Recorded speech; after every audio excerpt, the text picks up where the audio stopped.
നമസ്കാരം. ഫണ്ട് 360 പുതിയൊരു അധ്യായത്തിലേക്ക് സ്വാഗതം. നമ്മുടെ ഇന്നത്തെ വിഷയം എന്ന് വെച്ച് കഴിഞ്ഞാൽ ഹോസ്പിറ്റൽ സെക്ടറാണ്. മൊത്തം ഹെൽത്ത് കെയർ സെക്ടർ അല്ല നമ്മൾ ഇന്ന് അനലൈസ് ചെയ്യാൻ പോകുന്നത്, ഹോസ്പിറ്റൽ സെക്ടർ മാത്രമാണ്. എന്തുകൊണ്ടാണെന്ന് വെച്ച് കഴിഞ്ഞാൽ കഴിഞ്ഞ കുറച്ച് ദിവസങ്ങളായിട്ട് കുറേ പേരൊക്കെ ചോദിക്കുന്ന ഒരു കാര്യം ഭാവിയിലേക്കുള്ള ഒരു സെക്ടർ എന്തായിരിക്കും എന്നുള്ളതിനെ കുറിച്ചാണ്. നമുക്കറിയുന്ന പോലെ തന്നെ ഭാവിയിലെ സെക്ടർ പ്രവചിച്ച ആരുടെയും പ്രവചനം ഒരിക്കലും ശരിയായിട്ടില്ല. പക്ഷേ എങ്കിൽ പോലും നമുക്ക് സാധ്യതകൾ മുന്നിൽ വെച്ചിട്ട് പറയാൻ പറ്റുന്ന ഒരു സെക്ടറാണ് ഹോസ്പിറ്റൽ സെക്ടർ. ഇതിൻ്റെ പ്രധാനപ്പെട്ട ഒരു കാരണം നമ്മളെ ഇന്ത്യയെ സംബന്ധിച്ച് ഒരു പെട്ടെന്നുള്ള ഒരു നഗരവൽക്കരണം, ഒരു റാപ്പിഡ് ഏർബനൈസേഷൻ തന്നെയാണ്. മറ്റൊരു പ്രധാനപ്പെട്ട കാര്യം ചോദിച്ചിരുന്നത് കുറേ പേര് ആസ്റ്റർ ഹെൽത്ത് കെയറിനെ കുറിച്ചാണ്. പ്രത്യേകിച്ച് ആസ്റ്ററിൻ്റെ ഭാവി കേരളത്തിൽ ഗവൺമെൻറ് കൊണ്ടുവരുന്ന പുതിയ പുതിയ നിയമങ്ങളുടെ മുമ്പിൽ വെച്ചിട്ട് എന്തായിരിക്കും എന്നുള്ളതിനെക്കുറിച്ചാണ്. അപ്പോൾ പ്രധാനമായും ഈ രണ്ട് കാര്യങ്ങളെക്കുറിച്ചാണ് ചർച്ച ചെയ്യുന്നത്. ഇന്ത്യൻ ഹോസ്പിറ്റൽ സെക്ടർ നമുക്കറിയുന്ന പോലെ തന്നെ ഏകദേശം 12% അടുത്തുള്ള ഒരു കോമ്പൗണ്ട് ആനുവൽ ഗ്രോത്ത് ഉണ്ട്. കൂടാതെ നമുക്കൊരു റാപ്പിഡ് ഏർബനൈസേഷനും അതേപോലെ തന്നെ ഒരു ഇൻ്റർനെറ്റിൻ്റെ ഒരു പെനിട്രേഷൻ വന്നോട് കൂടിയിട്ട് ഗ്രാമങ്ങളിലുള്ളവർക്ക് പോലും അവരുടെ ആരോഗ്യത്തെക്കുറിച്ചുള്ള ഒരു അവബോധം എന്നതിനേക്കാൾ കൂടുതൽ ആശങ്ക അത് ഉണ്ടായിട്ടുണ്ട്. ഇതൊരു വലിയൊരു പരിധി വരെ ആശുപത്രികളെ സംബന്ധിച്ച് ഒരു വലിയ ബെനിഫിറ്റായിട്ട് മാറിയിട്ടുണ്ട്. അപ്പോൾ ഇതെല്ലാം കൂടി വരിക എന്നുള്ളതല്ലാതെ കുറഞ്ഞു വരുന്ന ഒരു പരിതസ്ഥിതി ഉണ്ടാകാൻ പറ്റുന്നില്ല. ICRA പോലെയുള്ള റിസർച്ച് ആൻഡ് റേറ്റിംഗ് ഏജൻസീസ് പറയുന്നത് ഇന്ത്യയിലെ ഹോസ്പിറ്റൽ സെക്ടർ ഏകദേശം 62 മുതൽ 70% വരെയുള്ള ഒരു ബെഡ് ഒക്യുപ്പൻസിയിൽ നിലനിർത്തപ്പെടും അടുത്ത ഒരു 5 വർഷത്തേക്കെങ്കിലും എന്നാണ് പറയപ്പെടുന്നത്. മറ്റൊരു പ്രധാനപ്പെട്ട കാര്യം എന്ന് വെച്ച് കഴിഞ്ഞാൽ ഇൻഷുറൻസിൻ്റെ പെനിട്രേഷനാണ്. നമുക്കറിയുന്ന പോലെ തന്നെ ഒരു തരത്തിലല്ലെങ്കിൽ മറ്റൊരു തരത്തിലുള്ള ഇൻഷുറൻസ്, മെഡിക്ലെയിം ഇൻഷുറൻസുകൾ ഒരുമാതിരിപ്പെട്ട എല്ലാ പൗരന്മാർക്കും ഇന്ത്യയിൽ ലഭിക്കുന്നുണ്ട്.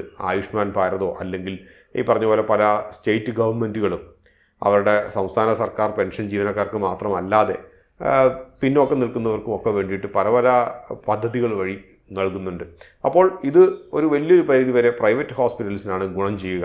കാരണം ഇവരെല്ലാം സർക്കാർ ആശുപത്രികളിലാണ് പണ്ട് പോയിക്കൊണ്ടിരുന്നത്. പക്ഷേ ഇൻഷുറൻസ് കവറേജ് ലഭിക്കുന്നതോട് കൂടിയിട്ട് ഇവർക്ക് പ്രൈവറ്റ് ഹോസ്പിറ്റൽസിലേക്കും പോകാനുള്ള ഒരു ധൈര്യമാണ് ലഭിക്കുന്നത്. രണ്ടാമത്തെ കാര്യം, വർദ്ധിച്ചു വരുന്ന മെഡിക്കൽ ടൂറിസവും അതേപോലെ തന്നെ മിക്ക പ്രൈവറ്റ് ഹോസ്പിറ്റൽസും ഓവർസീസ് ക്ലയൻസിനെ, വിദേശങ്ങളിലുള്ള ക്ലയൻസിനെ ആകർഷിച്ചിട്ട് അവിടെ വിദേശങ്ങളിൽ വളരെ ചിലവേറിയതുമായിട്ടുള്ള മെഡിക്കൽ പ്രൊസീജിയേഴ്സൊക്കെ ഇവിടെ നടത്താൻ വേണ്ടിയിട്ടുള്ള ഒരു എൻഡ് ടു എൻഡ് ക്യാമ്പയിനിങ് നടത്തുന്നു എന്നുള്ളതാണ്. അവിടെ നിന്നുള്ള വിസ മുതൽ എല്ലാ കാര്യങ്ങളും ശരിയാക്കി കൊടുത്തിട്ട് ഇന്ത്യയിൽ കൊണ്ടുവന്ന് ഈ ചിലവേറിയ യൂറോപ്പിലോ അമേരിക്കയിലോ അല്ലെങ്കിൽ മിഡിൽ ഈസ്റ്റിലോ ചിലവേറിയ പല പ്രൊസീജിയേഴ്സും ഇന്ത്യയിൽ അതിൻ്റെ പകുതിയോ 4/1 ചിലവിൽ ചെയ്തു കൊടുക്കുന്ന തരത്തിലുള്ള ഒരു മെഡിക്കൽ ടൂറിസം എന്ന് മാത്രമല്ല പറയാൻ പറ്റുന്നത്, ഈ പറഞ്ഞ ഓവർസീസ് ക്ലയൻസിനെ സെർവ് ചെയ്യുന്ന രീതിയിൽ കൂടി മുമ്പോട്ട് പോകുന്നു എന്നുള്ളതും വലിയൊരു കാര്യമാണ്. ഇതുകൂടാതെ നമ്മൾ കുറച്ച് കാലങ്ങളായിട്ട് നമ്മൾ കണ്ടിട്ടുണ്ടാകും ചില വളരെ നാരോ ആയിട്ടുള്ള ചില സ്പെഷ്യാലിറ്റി, ഇവയിൽ നിന്നുള്ള റവന്യൂ ഒക്കെ വളരെ കൂടുതലായിരിക്കുന്നത്. ഉദാഹരണമായിട്ട് പറയുകയാണെങ്കിൽ ഓങ്കോളജി, ഇവയിൽ നിന്നുള്ള റവന്യൂ കൂടുതലായിരിക്കുന്നത് കൊണ്ട് തന്നെ പലപ്പോഴും പലരുടെയും കപ്പാസിറ്റി എക്സ്പാൻഷൻസ് വരുന്നത്, ക്യാപെക്സ് സ്പെൻഡിങ് കൂടുതൽ പോകുന്നത് ഈ ഒരു മേഖലയിലേക്കാണ്. കാരണം നമുക്കറിയുന്ന പോലെ തന്നെ ക്യാൻസർ വളരെയധികം കൂടിക്കൂടി വരുന്നു സമൂഹത്തിന്. അത് ഒരു വസ്തുതയായിട്ട് നിലനിൽക്കുന്നു. ഇവയിൽ നിന്നുള്ള റവന്യൂ, പ്രത്യേകിച്ച് ഇവയിൽ നിന്നുള്ള റവന്യൂ എന്ന് പറയുമ്പോൾ ഇതിന് മരുന്നുകളിൽ നിന്നോ പ്രൊസീജിയറിൽ നിന്നോ ലഭിക്കുന്ന റവന്യൂസ് താരതമ്യേന മറ്റ് പ്രൊസീജിയേഴ്സിനെ നമ്മൾ കമ്പയർ ചെയ്ത് നോക്കും വളരെ കൂടുതലാണ്. അപ്പോൾ മിക്ക പുതിയ പ്രൈവറ്റ് ഹോസ്പിറ്റൽസും ഒക്കെ ഈ ക്യാൻസർ ട്രീറ്റ്മെൻറ്റിന് വേണ്ടിയിട്ടുള്ള ഓങ്കോളജി സ്പെഷ്യാലിറ്റിക്ക് വേണ്ടിയിട്ടുള്ള നീക്കിയിരിപ്പ് വളരെ കൂടുതലാണ്. അതേസമയം തന്നെ കുറേ നെഗറ്റീവായിട്ടുള്ള കാര്യങ്ങളുമുണ്ട്, അവ നമ്മൾ പിന്നീട് ചർച്ച ചെയ്യാം. അപ്പോൾ കുറേ പേര് ചോദിച്ചിരുന്ന ഒരു കാര്യം നമ്മുടെ ആസ്റ്ററിനെ കുറിച്ചാണ്. ആസ്റ്ററിനെ സംബന്ധിച്ച് പറയുകയാണെങ്കിൽ പോസിറ്റീവായിട്ടുള്ള കുറേ കാര്യങ്ങളുണ്ട്. പോസിറ്റീവായിട്ടുള്ള കാര്യം എന്ന് വെച്ച് കഴിഞ്ഞാൽ നേരത്തെ പറഞ്ഞ പോലെ ഒരു ഹൈ മാർജിൻ ബിസിനസ് ആയിട്ടുള്ള ഓങ്കോളജി ആസ്റ്റർ ഏകദേശം മൊത്തമുള്ളതിൻ്റെ ഏകദേശം 10% റവന്യൂ വരുന്നത് ഓങ്കോളജി ഡിപ്പാർട്ട്മെൻറ്റിൽ നിന്ന് മാത്രമാണ്. അതും ഇനി വരുന്ന വർഷങ്ങളിൽ കൂടുതൽ ക്യാപെക്സ് സ്പെൻഡിങ് ഈ ഒരു ഡിപ്പാർട്ട്മെൻറ്റിലേക്ക് നടത്താൻ വേണ്ടിയിട്ട് ആസ്റ്റർ പ്ലാൻ ചെയ്യുന്നു എന്നാണ് നമ്മൾ അവരുടെ ട്രാൻസ്ക്രിപ്ഷൻ്റെ അകത്തുനിന്നൊക്കെ മനസ്സിലാക്കുന്നത്. പക്ഷേ ആസ്റ്ററിൻ്റെ ഉയർന്നു നിൽക്കുന്ന പ്രൈസ് ഏർണിങ്സ് ഈ റേഷ്യോ ഒരു വലിയൊരു കൺസേൺസ് ആയിട്ട് നിൽക്കുന്നു. ആസ്റ്ററിനെ സംബന്ധിച്ച് നമ്മൾ പറയുകയാണെങ്കിൽ ഏകദേശം 4200 കോടി രൂപയുടെ അടുത്തുള്ള ടോട്ടൽ റവന്യൂ ഉണ്ട്. അപ്പോൾ ഇത് നമ്മൾ കഴിഞ്ഞ വർഷത്തേനേക്കാൾ ഏകദേശം 12% അധികരിച്ച ഒരു റവന്യൂ ആയിട്ട് വേണം നമുക്ക് കരുതാൻ വേണ്ടിയിട്ട്. ഇതിൽ 94% ഹോസ്പിറ്റൽസിൻ്റെ അകത്തുനിന്ന് വരുന്നത് തന്നെയാണ്. ബാക്കിയുള്ളത് മാത്രമാണ് ഡയഗ്നോസിസോ അല്ലെങ്കിൽ ഫാർമയിൽ നിന്നോ ഒക്കെ ആയിട്ട് വരുന്നതുള്ളത്. എബിറ്റിഡ ആണെങ്കിൽ ഏകദേശം 806 കോടി രൂപയിലേക്ക് വളർന്നു. അതായത് ഏകദേശം 20% അടുത്ത് വരുന്ന ഒരു മാർജിൻ എക്സ്പാൻഷൻ എന്ന് വേണമെങ്കിൽ നമുക്ക് പറയാൻ പറ്റുന്നതാണ്. ബെഡ് കപ്പാസിറ്റി ഉയർത്തിക്കൊണ്ടേയിരിക്കുന്നു. അതേസമയം ബെഡ് ഒക്യുപ്പൻസി റേറ്റ് 68% നിന്നും 65% കുറഞ്ഞു. എങ്കിൽ പോലും ആവറേജ് റവന്യൂ പെർ ബെഡ് എന്ന് പറയുന്നത് അത് ഉയർന്നു. അതായത് ഒരു ഓപ്പറേഷണൽ എഫിഷ്യൻസി കൂടുതലായിട്ട് കൈവരിച്ചു എന്ന് വേണം നമുക്ക് കരുതാൻ വേണ്ടിയിട്ട്. കാരണം ആവറേജ് റവന്യൂ പെർ ബെഡ് എന്ന് പറയുന്നത് കഴിഞ്ഞ വർഷം അത് 40,100 രൂപയായിരുന്നു. ഇതിൽ നിന്നും 45,000 രൂപയിലേക്ക് ഉയർന്നു. അതായത് ഏകദേശം 12% അടുത്ത് വരുന്ന ഒരു ഉയർച്ച. അതേസമയം തന്നെ ആവറേജ് ലെങ്ത് ഓഫ് സ്റ്റേ, അതായത് ഒരു രോഗി വന്നിട്ട് അവിടെ നിൽക്കുന്ന അത് കഴിഞ്ഞ വർഷം 3.4 ദിനമായിരുന്നെങ്കിൽ ഇപ്പോഴത് 3.2 ദിവസമായിട്ട് കുറഞ്ഞു. ടോട്ടൽ ബെഡ്സ് 4,867 എന്നതിൽ നിന്നും 5,159 ഉയർന്നു. അപ്പോൾ എസ്റ്ററിൻ്റെ മാനേജ്മെൻറ്റ് ക്വാളിറ്റിയെക്കുറിച്ചോ അല്ലെങ്കിൽ ഓപ്പറേറ്റിംഗ് എഫിഷ്യൻസിയെക്കുറിച്ചോ നമുക്ക് കാര്യമായിട്ട് സംശയിക്കേണ്ട ആവശ്യമില്ല. എസ്റ്ററിൻ്റെ കേരളത്തിലെ ഓപ്പറേഷൻസ് നമ്മൾ വെച്ച് നോക്കുകയാണെങ്കിൽ കേരളത്തിലെ ഏകദേശം 54% ടോട്ടൽ റവന്യൂ എസ്റ്റർ കേരളത്തിൽ നിന്ന് മാത്രമാണ് കൊണ്ടുവരുന്നത്. ബാക്കിയുള്ളത് ഒക്കെയാണ് മഹാരാഷ്ട്രയിൽ നിന്നോ ആന്ധ്രാപ്രദേശിൽ നിന്നോ ഒക്കെ ആയിട്ടൊക്കെ വരുന്നത്. ഓപ്പറേറ്റിംഗ് മാർജിനൊക്കെ ഏകദേശം 24% അടുത്ത് നിൽക്കുന്നു. മറ്റ് സംസ്ഥാനങ്ങളെ കമ്പയർ ചെയ്ത് നോക്കുമ്പം വളരെ നല്ല രീതിയിൽ നിൽക്കുന്നു. അതേപോലെ തന്നെ ROC ആണെങ്കിൽ 34% അടുത്തുണ്ട്. ഓപ്പറേഷനിൽ ആകാൻ പോകുന്ന 2 ഫെസിലിറ്റീസ്, ഒന്ന് ട്രിവാൻഡ്രത്തുള്ളത്, പിന്നെ ഇപ്പോൾ തുറക്കുന്നത് റീസെൻ്റായിട്ട് കുറച്ച് കാലം മുമ്പ് തുറന്നിട്ടുള്ള കാസർഗോഡ്. അപ്പോൾ കാസർഗോഡുള്ള എസ്റ്ററിൻ്റെ ഹോസ്പിറ്റൽ എന്ന് പറയുന്നത് ലീസ്ഡാണ്. അതേസമയം തിരുവനന്തപുരത്ത് ഒരു കൺസ്ട്രക്ഷൻ നടന്നുകൊണ്ടിരിക്കുന്നത് അത് സ്വന്തമാണ്. കൊല്ലത്തും അരീക്കോടും ഉള്ളത് ഒരു അസറ്റ് മോഡൽസാണ്, ഓൺ ആൻഡ് മാനേജ് എന്നുള്ള രീതിയിൽ. അത് അതിൻ്റെ ഒരു ആദ്യകാലങ്ങളിൽ മാത്രമാണ്. അപ്പോൾ നമുക്ക് പ്രധാനമായിട്ടും റവന്യൂ വരുന്നത് നമുക്ക് കണക്ക് കൂട്ടാൻ പറ്റുന്നത് എസ്റ്റർ മെഡിസിറ്റി കൊച്ചിയിലും അതേപോലെ തന്നെ കോഴിക്കോട് നിന്നുമാണ്. അപ്പോൾ ഇവയിൽ നിന്നും കണ്ണൂരാണ് മറ്റൊരു നോക്കിക്കാണേണ്ട കാര്യം. ഏകദേശം 410 ബെഡ് ഉള്ളത്. വരും വർഷങ്ങളിൽ ഇവയിൽ നിന്നുള്ള റവന്യൂ എന്തുമാത്രം ഉണ്ട് കോൺട്രിബ്യൂഷൻ എന്നുള്ളത് കൂടി നമുക്ക് നോക്കിക്കാണേണ്ടതാണ്. പിന്നെ എസ്റ്ററിൻ്റെ എല്ലാ കാര്യങ്ങളും വളരെ നല്ലതാണെങ്കിൽ പോലും വളരെയധികം റിസ്ക്കുകൾ നേരിടുന്നുണ്ട്. പ്രത്യേകിച്ച് എസ്റ്ററിൻ്റെ 54%-ലേറെ റവന്യൂ കേരളത്തിൽ നിന്നും വരുന്നത് കൊണ്ട് തന്നെ ഒരു കോൺസെൻട്രേറ്റഡ് റവന്യൂ ആണ്. മറ്റുള്ള ഫോർട്ടിസിനെയൊക്കെ കമ്പയർ ചെയ്തു എന്നപോലെ ഫോർട്ടിസോ അല്ലെങ്കിൽ മാക്സോ ഒക്കെ പോലെ ഇന്ത്യ മുഴുവൻ വ്യാപിച്ച് കിടന്നിട്ട് പല പല ബിസിനസ്സുകളുള്ളത് അല്ലാത്തത് കൊണ്ട് തന്നെ ഈ ഒരു റിസ്ക് ഉണ്ട്. അതായത് ജിയോഗ്രഫിക്കലി 54% പകുതിയിലേറെ കേരളത്തിൽ നിന്നുള്ള മാത്രം ബിസിനസ്സിനെ ആശ്രയിച്ചിട്ടാണ് ഇരിക്കുന്നത്.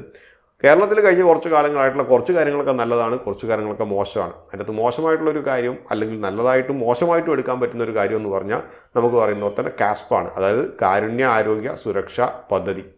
അപ്പോൾ കാസ്പ് എന്ന് പറയുന്നത് കുറേ നമ്മുടെ കേരളത്തിലെ പൗരന്മാരെയൊക്കെ കൂടി ചേർത്ത് വെച്ചിട്ട് ഒരു മെഡിക്കൽ കവറേജ് കൊടുക്കാൻ വേണ്ടിയിട്ടുള്ളതാണ്. 5 ലക്ഷം രൂപ ഒരു കുടുംബത്തിന് കൊടുക്കുന്ന, സെക്കൻഡറി ആൻഡ് ടെർഷറി കെയർ ഹോസ്പിറ്റലൈസേഷന് വേണ്ടി കൊടുക്കുന്ന ഒരു പദ്ധതിയാണുള്ളത്. ഏകദേശം 42 ലക്ഷം കുടുംബങ്ങൾക്ക്, അതായത് ഏകദേശം 64 ലക്ഷം പേർക്ക് ഇതുകൊണ്ടുള്ള ഗുണം ലഭിക്കും എന്ന് കരുതപ്പെടുന്നു. 30 വർക്കിംഗ് ഡേയ്സിനുള്ളിൽ എംപാനൽഡ് ഹോസ്പിറ്റൽസിന് ഇതിൽ നിന്നുള്ള ഫണ്ട്സ് റിലീസ് ചെയ്യുമെന്നാണ് പറയപ്പെടുന്നത്. അപ്പോൾ എസ്റ്റർ ഈ കാസ്പിൻ്റെ, അതായത് കേരള കാരുണ്യ ആരോഗ്യ സുരക്ഷാ പദ്ധതിയിൽ എംപാനൽ ചെയ്തിട്ടുള്ള ഒരു ഹോസ്പിറ്റലാണ്. അപ്പോൾ അതുകൊണ്ട് തന്നെ എന്ത് സംഭവിക്കുമെന്ന് ചോദിച്ചു കഴിഞ്ഞാൽ 700 കോടി രൂപ കാസ്പിൻ്റെ അലോക്കേഷൻ്റെ അകത്ത് മോശമില്ലാത്ത ഒരു വോള്യം ഇതുവഴി എസ്റ്ററിന് ലഭിക്കും. പക്ഷേ ഒരു പ്രശ്നമെന്ന് വെച്ച് കഴിഞ്ഞാൽ നമുക്കറിയുന്ന പോലെ തന്നെ ഗവൺമെൻറ് ഫിക്സ് ചെയ്തിട്ടുള്ള റേറ്റ്സുകൾ മാത്രമേ ലഭിക്കുകയുള്ളൂ. ആ റേറ്റ് നമ്മൾ കമ്പയർ ചെയ്ത് നോക്കുമ്പോൾ ഇന്നത്തെ രീതിയിൽ എസ്റ്ററിന് ഉള്ള റവന്യൂവിനേക്കാളും ഏകദേശം 40% കുറഞ്ഞിട്ടുള്ള റേറ്റുകളാണ്. അപ്പോൾ എന്ത് സംഭവിക്കുന്നു എന്ന് വെച്ച് കഴിഞ്ഞാൽ വോള്യം വളരെയധികം കൂടും, വരുന്ന ആളുകളുടെ എണ്ണം വളരെയധികം കൂടും, പക്ഷേ ലാഭം കുറവായിരിക്കും എന്നർത്ഥം. അപ്പോൾ ഇത് പലപ്പോഴും ഒരു റിപ്പിൾ എഫക്റ്റ് ഉണ്ടാക്കാനുള്ള സാധ്യത വളരെ കൂടുതലുണ്ട്. എന്തുകൊണ്ടാണെന്ന് വെച്ച് കഴിഞ്ഞാൽ എസ്റ്ററിൻ്റെ ഫ്ലാഗ്ഷിപ്പ് ഹോസ്പിറ്റലായിട്ടുള്ള കൊച്ചിയിലുള്ള എസ്റ്റർ ആണെങ്കിൽ ശരി, കോഴിക്കോടുള്ള എസ്റ്റർ ആണെങ്കിൽ ശരി, ഈ പറഞ്ഞ വളരെയധികം ജനങ്ങൾ സർക്കാർ ആശുപത്രി പോലെ തള്ളിക്കയറി വരുമ്പോൾ ചിലപ്പോൾ ഈ കാസ്പിൻ്റെ പരിധിയിൽ വരാതെ മറ്റ് ഇൻഷുറൻസിൻ്റെ പരിധിയിലോ സ്വന്തം പണം കൊടുത്ത് ചികിത്സിക്കാനോ വന്നവർ തിരക്ക് കൂടുന്നു എന്ന് കണ്ട് ചിലപ്പോൾ അവിടെ നിന്ന് പോകാനുള്ള സാധ്യത കൂടുതലുണ്ട്. അപ്പോൾ ഹൈ മാർജിൻ ബിസിനസ്സുകൾ ചിലപ്പോൾ ഈ തിരക്ക് കൊണ്ട് കുറയാനുള്ള സാധ്യതയുണ്ട്. അതൊരു റിസ്ക്കാണ്. അപ്പോൾ നമ്മൾ കാൽക്കുലേറ്റ് ചെയ്ത് നോക്കുമ്പം ഈ ഒരു പദ്ധതിയിൽ എംപാനൽ ചെയ്യപ്പെടുന്നതോട് കൂടിയിട്ട് സെയിൽസ് കൂടും. അടുത്ത പ്രാവശ്യത്തെ ഒരു റിസൾട്ട്സ് വരുമ്പോൾ, അടുത്ത പ്രാവശ്യം ഒന്ന് വെച്ച് കഴിഞ്ഞാൽ ഇത് 2026 ജൂണിൽ അത് റിസൾട്ട് വരുമ്പം ഈ ഒരു മാറ്റം ഉണ്ടാകാൻ സാധ്യതയുണ്ട്. അതുകൊണ്ട് തന്നെ മാർജിൻസ് കുറയുന്നത് കൊണ്ട് തന്നെ ചിലപ്പോൾ നിക്ഷേപകരുടെ ഇടയിൽ ഇതൊരു നെഗറ്റീവായിട്ടുള്ളൊരു ഇമ്പാക്റ്റ് ഉണ്ടാക്കാനുള്ള ഒരു സാധ്യതയും കൂടുതലുണ്ട്. മറ്റൊരു പ്രാക്ടിക്കലായിട്ടുള്ള ഒരു പ്രശ്നം എന്ന് വെച്ച് കഴിഞ്ഞാൽ നമുക്കറിയുന്ന പോലെ തന്നെ സർക്കാർ 30 ദിവസത്തിനുള്ളിൽ ബിൽസൊക്കെ സെറ്റിൽ ചെയ്യുമെന്ന് പറയുന്നുണ്ടെങ്കിൽ പോലും കളക്ഷൻ എന്തുമാത്രം നീണ്ടുപോകുമെന്നുള്ളൊരു വലിയൊരു പ്രശ്നം അവിടെ നിലനിൽക്കുന്നു. ലളിതമായി പറഞ്ഞാൽ നേരത്തിനും കാലത്തിനും പണം ലഭിക്കുമോ എന്നുള്ളത് അനിശ്ചിതാവസ്ഥ. എസ്റ്ററിൻ്റെ പി ആണ് മറ്റൊരു കൺസേൺ ഉള്ളത്. നമുക്കറിയുന്ന പോലെ തന്നെ പി ഏകദേശം 70-ൻ്റെയൊക്കെ മുകളിൽ നിലനിൽക്കുന്നുണ്ട്. ക്വാളിറ്റി കെയറുമായിട്ട് എസ്റ്റർ മേജറിനാണ് പോകുന്നത്. അതോടുകൂടിയിട്ട് 38 ഹോസ്പിറ്റൽസ് ഉള്ള ഏകദേശം 10,500 ബെഡ് ഉള്ള ഒരു ഗ്രൂപ്പിൻ്റെ ഭാഗമായിട്ട് തീരും. 20% എബിറ്റിഡ മാർജിൻ ഉണ്ടാകും. ഇതോടുകൂടി ഏകദേശം 15 മുതൽ 20% ഉള്ളൊരു EPS വളർച്ച ഉണ്ടാകുമെന്നാണ് കരുതപ്പെടുന്നത്. അപ്പോൾ അങ്ങനെയാണെങ്കിൽ ഈ 70-ൻ്റെ മുകളിലുള്ള ഈ ഒരു PE അത് ന്യായീകരിക്കപ്പെടാവുന്ന രീതിയിൽ ആയിരിക്കാനാണ് സാധ്യത. 3 പ്രധാനപ്പെട്ട കാര്യങ്ങളാണ് കേരളത്തിലെ ആസ്റ്ററിൻ്റെ ഓപ്പറേഷൻസിനെ ബാധിക്കപ്പെടാൻ പോകുന്നത്. ഒന്ന്, പ്രധാനമായിട്ടും prevention of violence and damage of property amendment act 2023. അത് വളരെ നല്ല രീതിയിൽ നമ്മളിവിടെ ഇംപ്ലിമെൻറ്റ് ചെയ്തിട്ടുണ്ട് കഴിഞ്ഞ 1-2 വർഷങ്ങളായിട്ട്. മറ്റൊന്നുമല്ല ഇത് പറയുന്നതെന്ന് വെച്ച് കഴിഞ്ഞാൽ ഹെൽത്ത് കെയർ പ്രൊഫഷണൽസിനെ, ആരോഗ്യ മേഖലയിൽ വർക്ക് ചെയ്യുന്നവരെ ആരെയും ഈ പറഞ്ഞ പോലെ രോഗികൾ ദേഷ്യപ്പെട്ട് ഉപദ്രവിക്കുകയൊന്നും ചെയ്യരുത്. നമുക്കറിയുന്ന പോലെ തന്നെ കേരളത്തിലെ, ഇന്ത്യയിലെയും ഒക്കെ പ്രൈവറ്റ് ഹോസ്പിറ്റൽസ് രോഗികളുടെ ബന്ധുക്കളുടെയൊക്കെ അമർഷത്തിന് പാത്രമായി തീരുകയും അതുവഴി കുറേ നാശനഷ്ടങ്ങൾ ഉണ്ടാകുകയും ചെയ്തിട്ടുണ്ട്. പലപ്പോഴും ഇത്തരത്തിലുള്ള നാശനഷ്ടങ്ങൾ ഈ തല്ലിപ്പൊളിക്കുകയൊക്കെ ചെയ്യുന്നത് ഇൻഷുറൻസിൻ്റെ പരിധിയിൽ വരാത്തത് കൊണ്ട് തന്നെ ഹോസ്പിറ്റലിൽ സ്വന്തമായിട്ട് നാശനഷ്ടങ്ങളൊക്കെ നേരിടേണ്ട അവസ്ഥയുണ്ട്. കൂടാതെ റെപ്യൂട്ടേഷണൽ ഡാമേജ് വളരെയധികം ഉണ്ടാവുകയും ചെയ്തിട്ടുണ്ട്. കാരണം ഹോസ്പിറ്റൽ തല്ലിപ്പൊളിക്കപ്പെട്ട് കഴിഞ്ഞാൽ പലപ്പോഴും പല മീഡിയയിലും ഇത് വരുന്നതോട് കൂടിയിട്ട് മൊത്തമുള്ള ബിസിനസ് കുറയാനുള്ള സാധ്യതയുണ്ട്. ഒരു വലിയൊരു പരിധി വരെ ഈ ഒരു നിയമം കൊണ്ടുവന്നതോട് കൂടിയിട്ട് പലപ്പോഴും ഈ നിയമത്തെക്കുറിച്ച് അറിവുള്ളവർ ഇത് ഹോസ്പിറ്റലൊക്കെ പ്രദർശിപ്പിക്കുന്നത് കൊണ്ട് തന്നെ പ്രശ്നങ്ങൾ ഉണ്ടാക്കാതിരിക്കാൻ വേണ്ടി പരമാവധി ശ്രമിക്കുന്നുണ്ട്.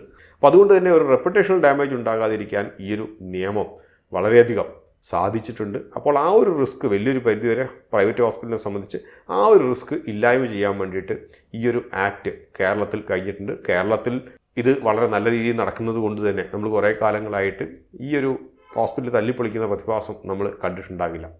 രണ്ടാമത്തെ പ്രധാനപ്പെട്ട കാര്യം എന്ന് വെച്ച് കഴിഞ്ഞാൽ കേരള ക്ലിനിക്കൽ എസ്റ്റാബ്ലിഷ്മെൻറ്റ് ആക്ട് 2018 ഉണ്ടായിരുന്നത്, അതിൻ്റെ അമെൻമെൻറ്റും ഒക്കെ ആയിട്ട് വരുന്നത് നമുക്കറിയുന്ന പോലെ തന്നെ കേരളത്തിലെ പ്രത്യേകിച്ച് കുഞ്ഞു ഹോസ്പിറ്റലിലെ മാനേജ്മെൻറ്റ് അസോസിയേഷൻ അവർ ഹൈക്കോടതിയിൽ പോയിട്ട് ഒരു വിധി വന്നത് പലപ്പോഴും പലരും ശ്രദ്ധിച്ച് കാണും. അത് ഒന്ന്, ചികിത്സാ ചെലവുകളൊക്കെ പ്രദർശിപ്പിക്കണമെന്നുള്ളൊരു കാര്യത്തെക്കുറിച്ച് ഹൈക്കോടതി പ്രദർശിപ്പിക്കണമെന്ന കാര്യം നിർബന്ധിതമാക്കി. രണ്ടാമത്തെ കാര്യം, അത്യാസന്ന ഘട്ടങ്ങളിലൊക്കെ ആരെങ്കിലും ഹോസ്പിറ്റലിൽ അഡ്മിഷന് വന്നു കഴിഞ്ഞാൽ അവരുടെ ഡോക്യുമെൻറ്റ്സോ അല്ലെങ്കിൽ പണം നിങ്ങൾ ഇത്ര അടയ്ക്കണം, ഇത്രയൊക്കെ ഫീസുണ്ട് എന്നുള്ള കാര്യങ്ങളൊക്കെ ചോദിക്കാതെ തന്നെ സർക്കാർ ആശുപത്രികൾ പോലെ തന്നെ അവരെ ചികിത്സിച്ച് ആ ഒരു അത്യാസന്ന ഘട്ടം കടത്തിയതിന് ശേഷം വേണമെങ്കിൽ ട്രാൻസ്ഫർ ചെയ്യാം. അതായത് ഇനീഷ്യൽ പീരീഡിൻ്റെ അകത്തുള്ള ആ ഒരു അത്യാസന്ന ഘട്ടം കടക്കുന്നത് വരെ ഒരാൾ വന്നു കഴിഞ്ഞാൽ അയാളുടെ പേരോ അഡ്രസ്സോ ജാതകമോ പണമോ നോക്കാതെ ചികിത്സിക്കണം അയാളുടെ അത്യാസന്ന ഘട്ടങ്ങളിൽ എന്നുള്ള കാര്യം അത് നിയമമായിട്ട് കോടതി ഉൾപ്പെടെ അംഗീകരിച്ചു.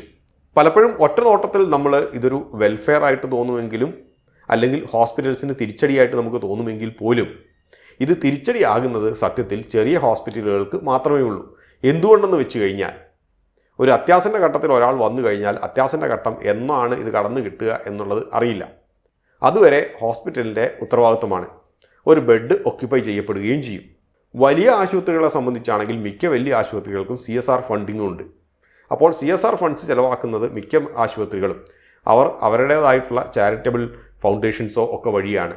അപ്പോൾ ഇത്തരത്തിൽ പണം ഇല്ലാതെ അത്യാസന്ന ഘട്ടത്തിൽ വരുന്ന രോഗികളുടെ ചിലവുകളൊക്കെ മിക്കവാറും ഈ ഫൗണ്ടേഷൻസ് വഴിയോ ട്രസ്റ്റുകൾ വഴിയോ ഈ വലിയ ആശുപത്രികളുടെ CSR ഫണ്ടിങ്ങിൻ്റെ അകത്ത് വകവെച്ചങ്ങ് പോകും.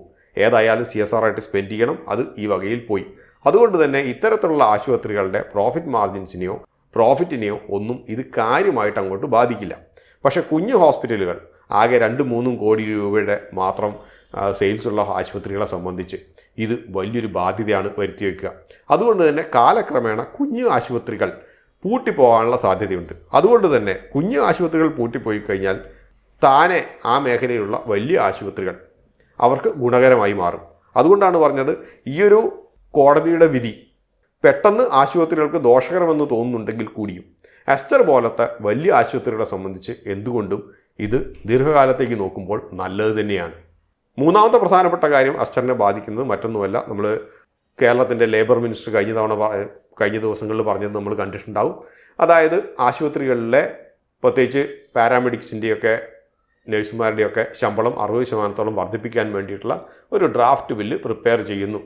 ഏകദേശം ഈ ഒരു ഗവൺമെൻറ് കാലം കഴിയുന്നതിന് മുമ്പ് തന്നെ അത് പ്രാബല്യത്തിൽ വരും. അപ്പോൾ 60% വർധന എന്ന് വെച്ച് കഴിഞ്ഞാൽ ഇപ്പോൾ അവസാനത്തെ വർധനവ് ഏകദേശം 2012 മറ്റോ ആണെന്ന് തോന്നുന്നു നടത്തിയത് നേഴ്സസിൻ്റെയൊക്കെ. അത് 20,000 രൂപ മിനിമം സാലറി ആയിട്ട് ഫിക്സ് ചെയ്തിട്ടുള്ള ഒരു വർധനവാണ്. അതിൽ നിന്നും 60% വർധനവ് എന്ന് പറയുമ്പോൾ അതായത് ഏകദേശം 32,000 രൂപയോളം മിനിമം സാലറി ആയിട്ട് മാറും. പക്ഷേ മനസ്സിലാക്കേണ്ട ഒരു കാര്യം, ഈ 60% വർധനവ് നമ്മൾ വളരെ സിമ്പിളായിട്ട് ലീനിയർ കാൽക്കുലേഷൻ വെച്ച് നോക്കുകയാണെങ്കിൽ അസ്റ്ററിൻ്റെ മുകളിൽ വരുന്ന ഒരു പ്രോഫിറ്റ് മാർജിൻ ഡ്രോപ്പ് എന്ന് പറയുന്നത് ഏകദേശം 3% അടുത്ത് വരും. അത് മോശമില്ലാത്ത വലിയൊരു മാർജിൻ ഡ്രോപ്പാണ്. അത് ടോട്ടൽ പ്രോഫിറ്റ് മാർജിൻ്റെ ഏകദേശം 10% അടുത്ത് വരുന്നു, 10%-ലേറെ വരുന്നു എന്നുള്ള കാര്യമാണ്. പക്ഷേ മനസ്സിലാക്കേണ്ട കാര്യം, നമ്മൾ അസ്റ്ററിൻ്റെ ഡേറ്റയിൽ നിന്ന് മനസ്സിലാക്കുന്നത് 20,000 രൂപ എന്ന് പറയുന്ന മിനിമം സാലറി ഉണ്ടെങ്കിൽ പോലും അസ്റ്ററിലെ നേഴ്സസിൻ്റെ കേസിലാണെങ്കിൽ ആവറേജ് സാലറി എന്ന് പറയുന്നത് 27,500 രൂപയാണ്. അതുകൊണ്ട് തന്നെ ഏകദേശം ഒരു 10,000 രൂപയുടെ വ്യത്യാസം മാത്രമേ ഉണ്ടാകുന്നുള്ളൂ. പ്രപ്പോർഷണലായിട്ട് സാലറി 60% വെച്ച് കൂട്ടാനുള്ള സാധ്യതകൾ വളരെ കുറവായതുകൊണ്ട് തന്നെ അതുകൊണ്ട് തന്നെ ഈ ഒരു പ്രോഫിറ്റ് മാർജിൻസിൽ ഉള്ള ഒരു കുറവ് ഏകദേശം ഒരു 100 ബേസിസ് പോയിന്റിലൊക്കെ ഒതുങ്ങി നിൽക്കാൻ, ഏകദേശം 1% അടുത്ത് ഒതുങ്ങി നിൽക്കാനുള്ള ഒരു സാധ്യത മാത്രമേ ഉള്ളൂ. ഇതിൽ തന്നെ ഒരു 50%-ഓളം രോഗികളിലേക്ക് കൈമാറാനുള്ള സാധ്യതയുണ്ട്. അപ്പോൾ അതുകൊണ്ട് ഒരു 0.5% എന്ന് പറയുന്ന ഒരു പ്രോഫിറ്റ് മാർജിൻ ഡ്രോപ്പ് ഉണ്ടാകാനുള്ള ഒരു സാധ്യതയുണ്ട്. എല്ലാ പ്രൈവറ്റ് ഹോസ്പിറ്റലിലെയും ഏകദേശം സാലറി പാറ്റേൺ ഇങ്ങനെയൊക്കെയാണ്. ആ കൂട്ടത്തിൽ അസ്റ്ററാണ് മെച്ചപ്പെട്ട് നിൽക്കുന്നത് എന്നുള്ളത് കൊണ്ട് ജീവനക്കാരെ ലഭിക്കാൻ വലിയൊരു ബുദ്ധിമുട്ടുണ്ടാകില്ല എന്നാണ് നമുക്ക് കരുതേണ്ടത്.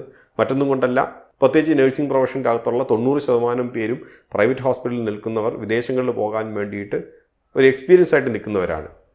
നിശ്ചിത എമൗണ്ട് ബെഡുകളുള്ള ആശുപത്രിയിൽ നിന്നെങ്കിൽ മാത്രമേ വിദേശങ്ങളിൽ പോകാൻ വേണ്ടി കഴിയുകയുള്ളൂ. അപ്പോൾ അതുകൊണ്ട് തന്നെ ആ ഒരു അഡ്വാൻറ്റേജ് കൊണ്ട് തന്നെ കാര്യമായിട്ട് സാലറി ഡിമാൻഡ് ഇല്ലാതെ തന്നെ പലപ്പോഴും ഈ ആശുപത്രിയിൽ നിന്നേക്കാം.